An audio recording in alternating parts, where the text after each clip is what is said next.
ভূমিকম্পে নিহত ৩ মরদেহ রাখা হয়েছে ঢাকার মিটফোর্ড হাসপাতালে। সেখান থেকে সরাসরি যুক্ত হচ্ছেন আমাদের আরেক সহকর্মী AH হিমেল।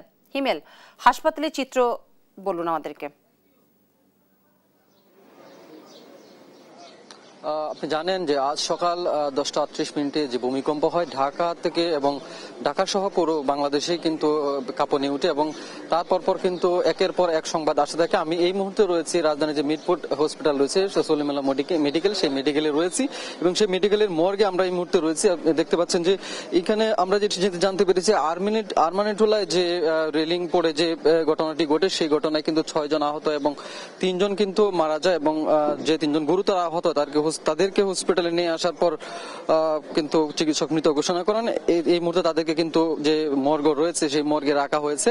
আমরা এখানে এসে যেটি জানতে পেরেছি এখানে বয়স্ক একজন সবুজ নামে এক ব্যক্তি মারা গিয়েছেন এবং সাথে এই সলিমুল্লাহ মেডিকেলের 2য় বর্ষের শিক্ষার্থী রাফিউল ইসলাম রাফি নামে একজন মারা গিয়েছেন এবং অজ্ঞাত এক শিশু কিন্তু মারা গিয়েছে, আনুমানিক বয়স 8 থেকে 10 বছর হবে।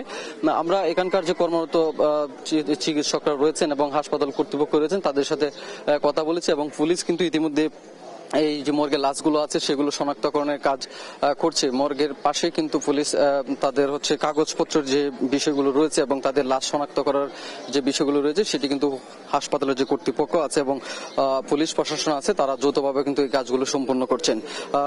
আমরা এই লাশ শনাক্তের ব্যাপারে তাদের সাথে কথা বলেছি। তারা যেটি বলছেন যে তারা এটি নিয়ে কাজ করছেন।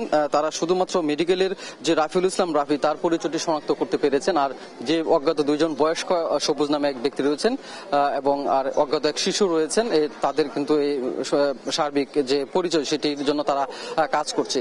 এছাড়া কিন্তু হাসপাতালে কিন্তু আরো বেশ কয়েকজন আহত রয়েছেন, তারা কিন্তু ভর্তি রয়েছেন।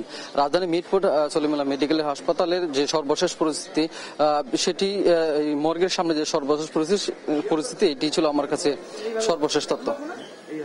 আপনাকে ধন্যবাদ।